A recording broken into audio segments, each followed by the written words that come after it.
Well, hello everybody. Welcome to This Week with Get Real with Rick Dancer. I was going through some of my old files the other day, old video files from shows I've done in the past, and some stuff from KUZI days, and some stuff from my 15 years out of the business, and found a bunch of videos. So I'm going to start airing those here and there, so you guys can. I get a lot of people going, "Oh yeah, I remember that. I want to see that." So tonight we're going to go back and look at Oregon ghost towns. I was big on ghost towns. I did, I think, 4 different series over the years on ghost towns in Oregon. And this one was pretty special. This is like towards the end of my career in television. And there's several stories. These are around Western Oregon. And one in particular is probably one of my favorite stories ever, because it's about a place called Scottsburg.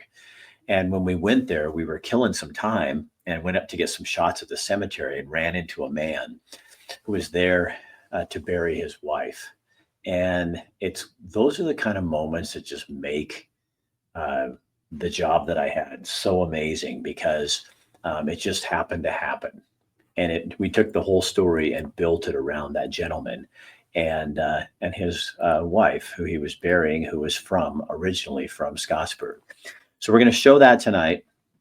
Next week, I'm going to have another interview. Then we're also going to show later this month a program I put together several years ago called The Strangest Reindeer of All, my attempt to look for Christmas and what about Christmas today looks like Jesus. And we tell it through the stories of people who are real. And I think you'll really enjoy that. So that'll be in a couple weeks too. So, but first of all, let's welcome our sponsors. We can't do this without them. Albert Taylor. Endless possibilities. We have some commercials coming up. We just shot with some of our friends over there. Amazing organization doing some great things for our community.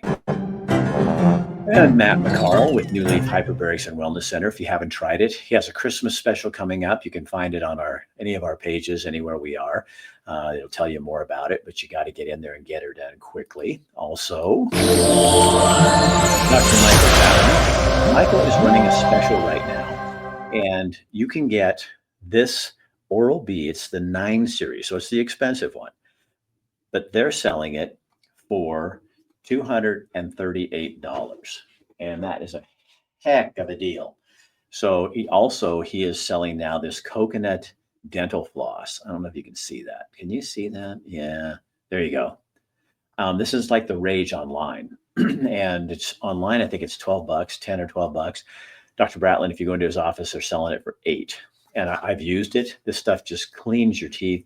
It's thick enough that it gets stuff out, but it's not so thick that it makes you hurt, if you know what I mean. Our other sponsor is Montana Oral Surgeons. They are located in Montana, obviously, Bozeman. They have offices in Great Falls. They also have one in Butte, and then one right here nearby in Helena. And our other sponsor is Greg Hinkle with New American Funding. He's a mortgage lender. Great guy right here in town and loves what we do. And that's why he sponsors our show. So for the next 25 minutes or so, we're going to take you all throughout Western Oregon to some different ghost towns. And some of the information might be a little dated, but as I recall, these are ghost towns. Like there's one on Pacific City, and that is no longer a ghost town, but it used to be classified that way.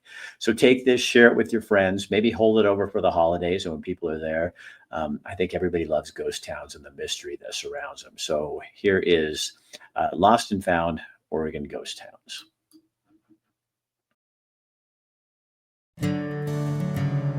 You drive through them on your way to someplace else. Spots on the side of the road.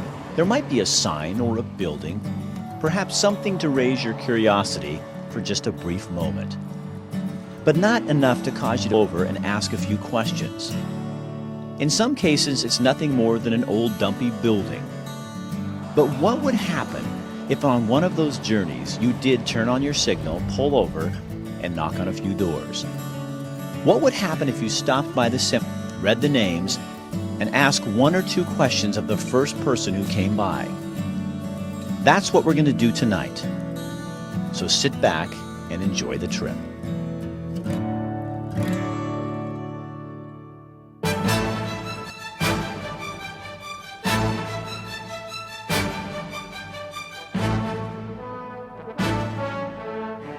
Good evening, I'm Rick Dancer. Oregon is home to dozens and dozens of ghost towns, and tonight photographer Ben McKee spent a half hour taking you to some of those places. You probably think that a ghost town has to be vacant to be considered a ghost town. That's not true. Many people call ghost towns their home. There's also a ghost town in Oregon that is coming back from its ashes. We're going to take you there as well. We begin our journey tonight in a little ghost town I bet you've passed through 100 times on your way to Coos Bay. It's a little place called Scottsburg.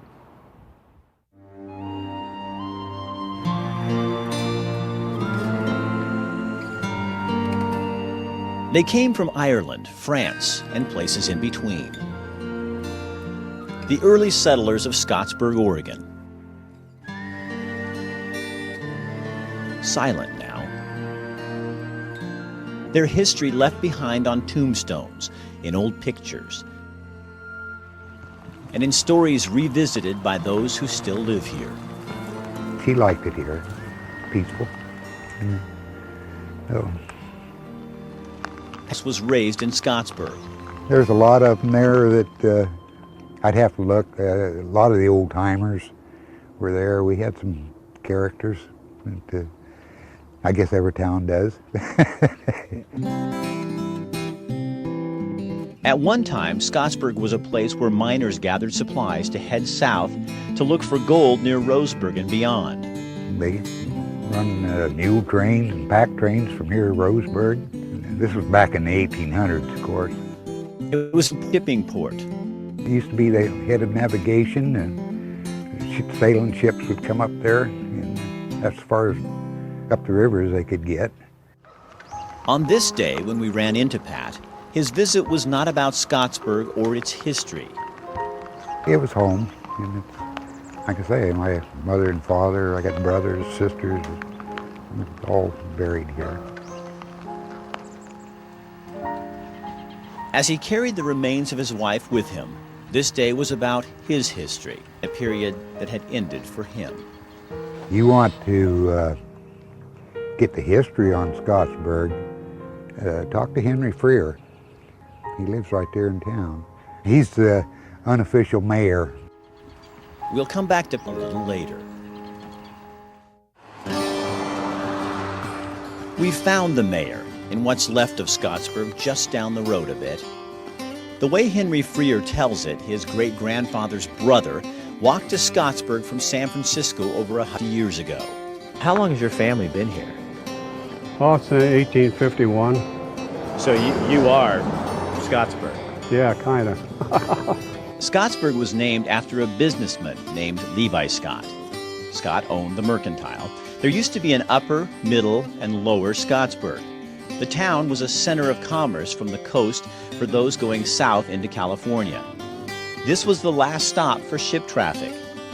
Two floods in 1861 wiped out the lower and middle sections of Scottsburg. The highway came in, everything changed. Instead of stopping, cargo just bypassed Scottsburg. Now dozens of families live in the hills and backcountry surrounding the area. Just a few, like Mayor Henry, live in town. Everybody does their own thing around here. So what keeps people here? The way I had it figured is a guy just will stay here. There's always work to be done around the local area. Why run all over the state? That's what they want you to do, and I won't do it. Rugged individualists. I kind of like everything the way it used to be, and I don't like the modern day stuff. A place where the old ways work just fine. How is it decided who becomes mayor in Scottsburg? Well, it just happens. What do you mean They start calling you mayor, and it just goes from there. A place where personal freedom outranks everything. I can kind of do what I want. I don't have to answer to anybody, more or less. I'm a freer, and I'm free right here. A place where anyone can be mayor. And I don't know, I ain't gonna be around for it. Scottsburg, Oregon, a place people like Pat Thomas come back to forever. What's her name? Barbara, How long were you married? almost 52 years. Can I ask you something? Sure. What are you going to miss the most about her? Just miss everything about her, really. She's a special lady. In 1906, 36 children still went to school here in Gold. Now, not a soul lives here. Anybody who lives in the area has the address of Wolf Creek. But still, for some reason, people come here looking for something. Deep in the forest, set back along Coyote Creek, is a place that truly lives up to its name. Golden. You'll find it 3+ miles from the Wolf Creek Tavern in southern Oregon. When we had the opportunity to buy this before somebody else bought it and bulldozed it down, then we just started getting, grants and things like that to do the restoration work and to keep it for the people of Oregon and people that are interested in historic places. Susan Bush is part of the Golden Coyote Wetlands Incorporated. How many of you are there? Very small. There's only about 5 to 7 of us. Bush and her group got into this project to create a wetlands in the valley below the town of Golden. These were the spoils left over from years of mining the mountain for gold. It was a moonscape. It was a bombed crater. And it just looked awful. Now, with plenty of work and care, it's coming back to life. A few years ago, the wetland workers turned their focus to what's left of the town of Golden. Why is it so important that these 4 little buildings? It's part of Oregon and United States history, and it's still here. Golden is one of Oregon's finest snapshots of a ghost town. Established in 1890, the post office opened 6 years later. William Rubel, a preacher, started the town. It used to be called Goldville. I believe he was a candlelight minister, and he wanted miners that were God-fearing people. There were no prostitutes here, no bars, no saloons. He just didn't allow that. The town sits just as it did 100 years ago. Only addition, a fake cemetery.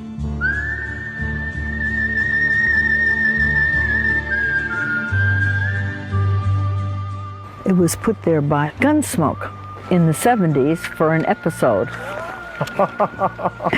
And since then, people have put grave markers there, but there's buried there. There are still mining claims up here. How much gold are they finding Golden? Well, about $1 million, which back in the 1890s was a lot of money. And how much they got from that time, I don't really know. Enough to have somebody be mining it up until 1990. Now Golden is managed by the State Parks Department, and it's listed on the National Register of Historic Places. You love this stuff. I do. It's just so fascinating. The church is never locked. People who live up here wouldn't allow it. It's their church. Doesn't matter who owns it. People use this church. They go inside. We have flowers left on the altar. We have pine boughs left. People use this church. If they close the church and lock it, it would be vandalized. Golden is one of those ghost towns that was lost, but now is found. To find a spot like this, in this condition, that's over 100 years old, still here, is something that is absolutely not heard of. Improvements will be made, but just so that Golden stays as it is, intact, as it should be. The next coast town we're going to visit is called Bay Ocean. It's not far from Tillamook. In fact, right now we're standing in what could have been the downtown area. There was a post office, grocery stores, a big indoor wave pool, hundreds of homes. It was going to be the Atlantic City of the West Coast. And this is what's left. In 1906, a real estate broker from Kansas City forgot that he wasn't in Kansas anymore. He understood the realtor's code that it's all about location, location, location, but failed to fully grasp the power of the Pacific Ocean. A sign that leads to the peninsula where Bay Ocean used to sit tells the story. City of Bay Ocean Park. 1906, T.B. Potter, real estate broker from Kansas City, dreamed of this peninsula being a second Atlantic city. Jim Bennett is our guide. He lived at Bay Ocean when he was a kid. Okay, so it came out here and then it got big, and that's where Bay Ocean was. Yeah, that's where the town was. Okay. This is a sketch of what Bay Ocean was going to look like. Plots for homes, businesses, a resort, and places to play. By 1914, 600 building lots were being sold. Bay Ocean had its own that would bring visitors from Portland for a weekend of fun. Consisted of a general store, post office, a three-story hotel, bowling alley, tin shop, and bakery. The hotel had automatic fire sprinklers. There was an auditorium with a pool 50 by 160 feet. This was the place to be until something unspeakable, unbelievable, and unbearable began to happen. All this was Bay Ocean. There's nothing. Not a piece of concrete, not a water pipe, not a brick, nothing. Mother Nature reclaimed her sand spit. So what went wrong in Bay Ocean? They built the north jetty and it was fine, but they needed a south jetty to protect the ocean-going vessels and logs and stuff like that. But with just a north jetty, it created the currents to be different. The community lost it. The change in ocean current became a nightmare. The ocean literally washed Bay Ocean into the sea. Developers went broke, investors lost everything. Over 20 homes had fallen in the sea by 1949. Some tried to save their homes. Of 59 homes and summer cottages, only 5 were moved in time. You can find them nearby at Cape Mears, survivors of a disastrous dream, dashed by misfortune, bad planning, and an ocean that does what she wants. Francis B. Mitchell bought the first lot in 1907. He was the last to leave in 1952. Old-timers say in the end, Mitchell was so distraught, he would carry wheelbarrow after wheelbarrow of sand to the ocean, trying to save the sand spit and his investments. On February 15, 1960, the last house washed into the sea, and the city of Bay Ocean was but a dream. It's hard to keep a ghost town to yourself when you're located on the Oregon coast. 40 years ago here in Pacific City, there was a gas station on the corner, a couple of restaurants, a lot of vacation homes, but it was nothing like it is today. How do you keep a ghost town from being discovered? Don't ask the folks in Pacific City. Well, now that's the funniest thing I ever, it was nothing. I mean, there were a few houses. Dorothy Workman first visited Pacific City in 1922. She's 85. You do the math. It was a long time ago. There was no business over here at all. When I was in high school, the hotel that they just tore down was over where the Mexican place is now, and there was a little post office. Her granddad was a banker from McMinnville. He and his cronies built the first string of houses on the hill, now called McMinnville Row. Dave Baxter remembers coming to Pacific City when it was basically a ghost town. Yeah, we were 16, so 40 years ago almost. It was nothing here. It was a dive.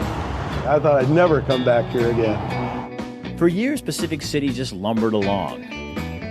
A few new homes. Businesses swapped owners after winter cycles and storms drove dreamers away.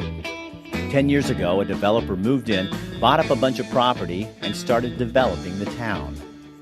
Not a ghost town anymore. business is booming. And now? And now I live here. Now I work here. Housing developments are sprouting up faster than townspeople can keep up with. A beach that used to be spotted with an occasional house is now blanketed in a sea of roofing, windows, and other materials. But I don't think there are any of the old timers that like it at all. We liked it the way it was. The days of fishing cabins and tacky stores are over, replaced by Cape Cod homes, Cedar Shake motels, a microbrewery, and swanky shops. Property values are through the roof. When we came here, high end was between 150 and 200. Now you're looking 3, 4, and 5, 600 to $1 million homes In Pacific City. In Pacific City. Even she says the growth is too much, too fast. And she's a realtor.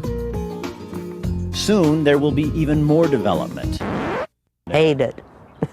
We don't even talk about that. I'm serious. I absolutely hate it. A new spa, coffee shops, another restaurant.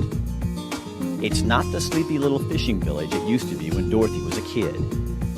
This is one lost town had the ghosts chased out of it, and it's highly doubtful that they'll ever find their way back.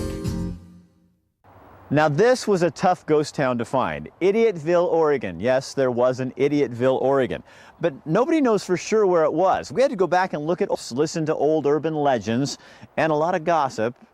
And we had the help of a guide named Jim Rears. Halfway between Forest Grove and Tillamook, over the river, down a logging road, and just this side of a bridge, was a logging camp called Idiotville. It's hard to find someone willing to help you search for this place. My disclaimer is that I or none of my family have ever lived in Idiotville. So this is not one of those places that you're from? No. Oh, lots of old-timers have heard about it. You know how that goes. It's always someone else. Why Idiotville? So many stories.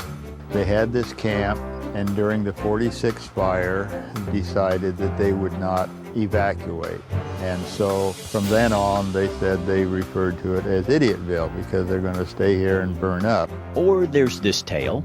Another one is that somebody found gold, and there was a gold rush, a minor gold rush.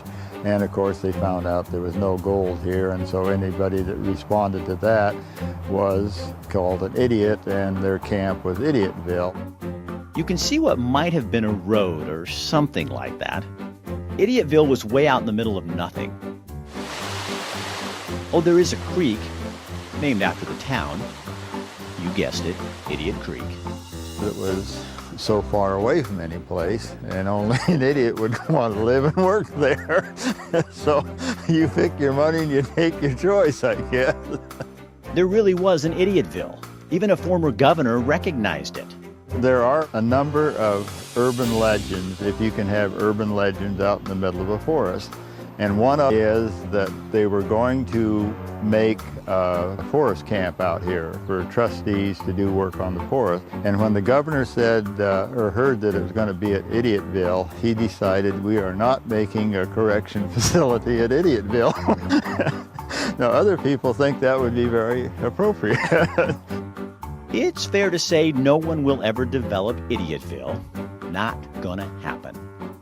There's a good chance no one will ever come forward and say they were born here. Imagine that birth certificate. Heck, it's not even a good place to die. To die an idiot? So why are we here? Is the person who asks to come and look at Idiotville truly the idiot? Anytime you're in front of a TV camera, I think you're an idiot. That's my personal opinion. Thanks, Jim. That makes two of us. You've probably driven by the old red covered bridge at Chitwood when you're driving from Corvallis to Newport. It'd be an important spot on the railroad. If you read the sign, it was 139 8/10 of a mile to Portland and 750 6/10 of a mile to San Francisco. But today, this is what's left of old Chitwood. This is a story of a place called Chitwood, a spot on the side of the road that meanders through the hills of Corvallis and drops you off in Newport. Chitwood is always Chitwood, and it's alive for me. That's Maud Eastwood. She's 88 years old. Maud has outlasted just about everything in Chitwood. She's even 6 years older than that old red-covered bridge. Maud was one of 11 children. Her daddy used to run the town's market and post office. She grew up in this old house that sat on the same property as her current home. The old house didn't last. The memories do. What we would do on Saturday nights, there'd be a big bonfire of ties that they'd taken on, that need to be burned. The whole community would meet. There were Norwegians that would be playing kind of instrument. But you see, we were all so pure that we weren't allowed to open up the window where we were sleeping and hear the music. But they had fights and everything, So somehow you heard it. Well, I snuck it open when they were. They didn't go to the town church. Her daddy didn't like the denomination, so they had church at home. When it was time for us to be baptized, we were baptized under the bridge down here, of course. Chitwood was a fuel stop. Backs were powered with wood. Folks in Chitwood cut cord after cord to load on the trains as it made its way back and forth to the coast. When the highway came in, Chitwood's doom was sealed. Folks stayed busy for a while. Maud and most of her friends moved away. A few years ago, she and her husband came back. He later died. At one time, there were 30 families in these parts. Now it's just Maud, a couple of neighbors, a sheep or two, the bridge, and her hill. That's what's keeping me living, is going up and down that hill. Like I said, I've got air in my lungs now. I've got muscles in my legs. I beat the United Parcel Man up. In Maud's mind, Chitwood has always been home. When I was a pre-teenager, the night, the stars, the outside, it was part of me. To hear the wind in the leaves, it was part of me. How does one put into words a lifetime of memories that somehow seem to come back to such a place? It was if I had left when I came back. It was as if it was all still here for me. There's something about childhood. It grips us. It won't let us go. Home. And I thought, God is good. Here's where I'm supposed to be. He has seen to it that I'm back again. And I'm looking at that same moon going over the sky. Home doesn't have to be where you live. So you're back home. I'm back home. Chitwood. It did matter. More than a bridge, you bet. Just think what you'd miss if you didn't stop and ask a few questions. So there you have it, lost and found Oregon ghost towns. Some of the folks in Pacific City would say they're the lucky ones because their ghost town has been discovered. But Maud, she's the fortunate one. She's still lost in Chitwood.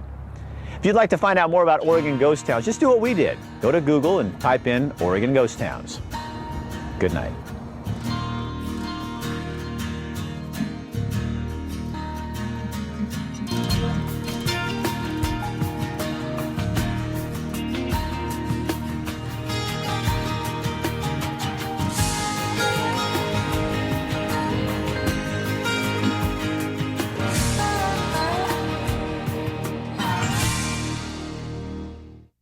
So the other thing that I do want to tell you is like this, what you have to be willing to do if you want to find ghost towns, and this happens in every single one we've ever done, is when we went to Chitwood, saying it right, we didn't have an interview set. We just stopped by and went and knocked on Maud's door, and she invited us in and told us the story of the town, just like the guy in Scottsburg, same kind of thing. You got to be willing to kind of sit down and be an old-fashioned Oregonian and just chat with people and let them tell their story without your input. You just ask questions and smile. So yeah, again, we'll be airing more. I have stuff from Eastern Oregon, from all over, but I think it's appropriate to kind of put it out there for you guys and let you see some of this stuff. So share this on your page. Let other people know they're sitting around with family for Christmas. It's a great thing to sit and like I said, most of the information is correct up to 2007. Pacific City now, we just sold a house we owned there for 50 years. It's huge, just amazing, and houses selling for $1 million, nothing less than $700,000 or $800,000. So all those places have changed, and the highway does not go by Chitwood anymore. It even bypasses it more. So it's even more of a lost and found. Yeah, so thanks. I love doing that kind of stuff. And that's the kind of thing that makes me come alive. As I sit here and watch this, I get a little teary because I'd love to, if I could go back, that's the only thing I'd go back and do is stories like that about people. All right. Thanks to our sponsors for doing this. Thank you for paying attention. And again, share this on your page. Let other people know all the great things that Oregon has to offer. See you later.